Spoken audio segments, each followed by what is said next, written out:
नमस्कार दोस्तों, आज मैं आप सभी को चतुर्भुज क्वाड्रिलेटरल्स पर आधारित प्रश्न बताऊंगा। जैसा कि मैंने अपनी पिछली कक्षा में आपको इस पर आधारित सारे फार्मूलाज को लिखा दिया था, अब उन्हीं फार्मूलाज पर मैं एक एक एग्जाम्पल आपको बताऊंगा जो कि आपके सभी प्रतियोगी परीक्षाओं में बहुत ही ज़्यादा पूछे जाते हैं। देखते हैं प्रश्न पहला है, क्या कह रहा है। प्रश्न कह रहा है एक समांतर चतुर्भुज का आधार 9 सेमी और ऊंचाई 4 सेमी है, इसका क्षेत्रफल क्या होगा। एक समांतर चतुर्भुज, इसका फॉर्मूला होता है, यहाँ पे मैं लिखता हूँ समांतर चतुर्भुज समांतर चतुर्भुज का क्षेत्रफल बराबर होता है आपका लंबाई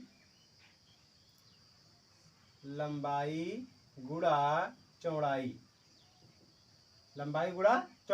तो होगा लंबाई आपका है यहाँ पे 9 सेमी और चौड़ाई आपका 4, तो 9 चौक 36 सेमी स्क्वायर। इसका मात्रक सेमी स्क्वायर, क्योंकि एरिया का मात्रक मतलब क्षेत्रफल का मात्रक हमेशा स्क्वायर के रूप में आएगा, चाहे सेमी हो, चाहे मीटर हो, चाहे सेंटी हो, जो भी है डेसी हो। अगला सवाल देखते हैं।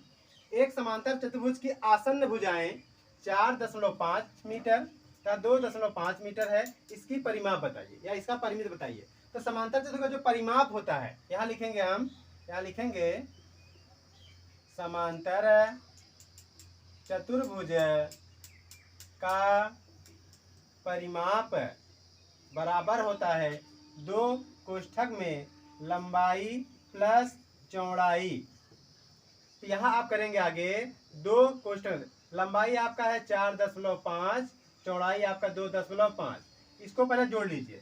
4.5 में 2.5 जोड़ेंगे तो क्या होगा, 4 2 6 1 7, मतलब यहाँ हो जाएगा आपका 2 गुणा 7, 7 दूना 14।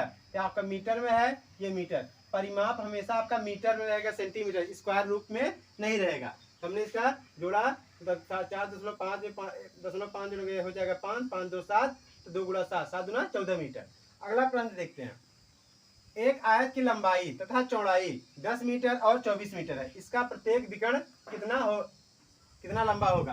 देखिए, जब किसी आयत का विकर्ण की बात की जाए तो चूंकि जैसे आयत आपका बनता है ऐसे, ये ऐसे बनता है, तो बोला है आपकी लंबाई, इसमें लंबाई कितना दिया है आपका, मान लीजिए 24, चौड़ाई आपका 10, ये आपका विकर्ण ऐसे बनता है। तो विकर्ण ये मान लीजिए नाम देते हैं ABCD, हमको ये निकालना है। यहाँ लिखेंगे आप आयत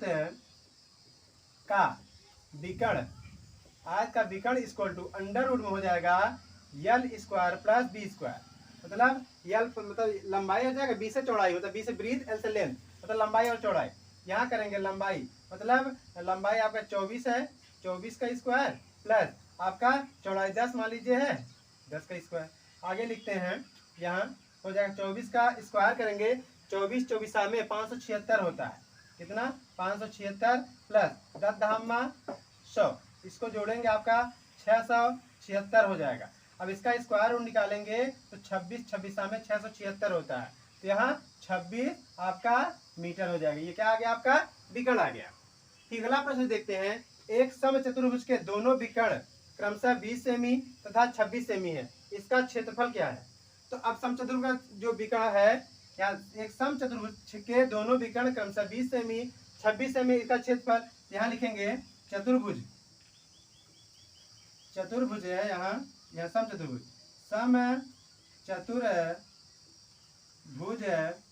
के विकर्ण, यहाँ लिखते विकर्णों का क्षेत्रफल बराबर होता है 1/2 आधार इंटू ऊंचाई, आधार गुणा ऊंचाई।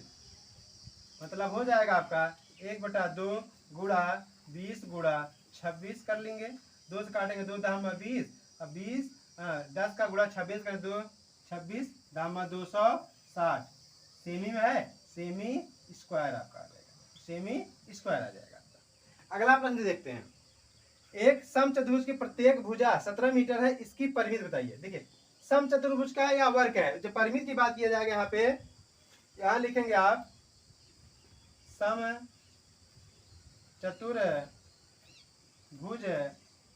की परिमिति बराबर होता 4 गुणित भुजा, 4 गुणा भुजा कितना है आपका 17, 17 17 चौका 68, किसमें है ये आपका मीटर में है, 68 है, मीटर आ जाएगा। अब अगला प्रश्न देखते हैं, एक वर्ग की भुजा 4√2 मीटर है, इसका विकर्ण।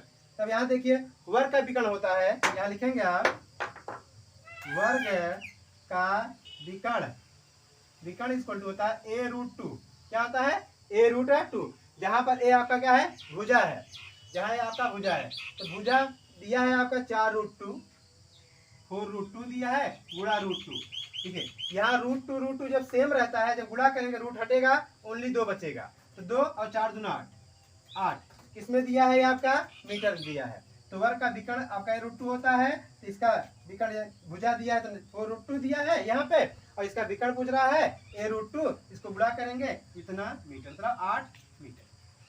अगला प्रश्न देखते हैं, एक वर्ग की प्रत्येक भुजा 11.24 सेमी है, इसकी परिमित या परिमाप। ठीक है, यहाँ आप लिखेंगे वर्ग का परिमाप होता है 4 गुणित भुजा, क्या होता है 4 गुणित भुजा, 4 गुणा भुजा कितना दिया है 11.25, 11.25। अब गुणा करते हैं, 4 पंचे 20 के 0 हासिल लगा 2, 4 दूना 8 2 10, 10 के 0 हासिल लगा 1, 4 के नम 4 1 5, 4 के नम 4। अब देखिए 0.2 अंक में है, 1 2 यहाँ रखते हैं, मतलब आपका हो गया 45 45, किसमें दिया है सेमी, 45 सेमी आपका इसका परिमाप आ गया या परिमित आ गया। उम्मीद करता हूँ यह सवाल आपको बहुत ही अच्छे से समझ में आया होगा। मैंने आपको त्रिभुज पर आधारित एग्जाम्पल बताया, चतुर्भुज पर बता दिया, अभी आपको पंचभुज है और सारी जो है इससे रिलेटेड जो है ज्यामिति से या क्षेत्रमिति से जो रिलेटेड प्रश्न है मैं आपको और आगे बताऊंगा। ठीक है, इसको आप अच्छे से स्टडी कीजिए, जो कि आपके सभी एग्जामों में लगभग पूछा जाता है। हमारे चैनल को आप सब्सक्राइब कीजिए, लाइक कीजिए, कमेंट कीजिए। Thanks for watching.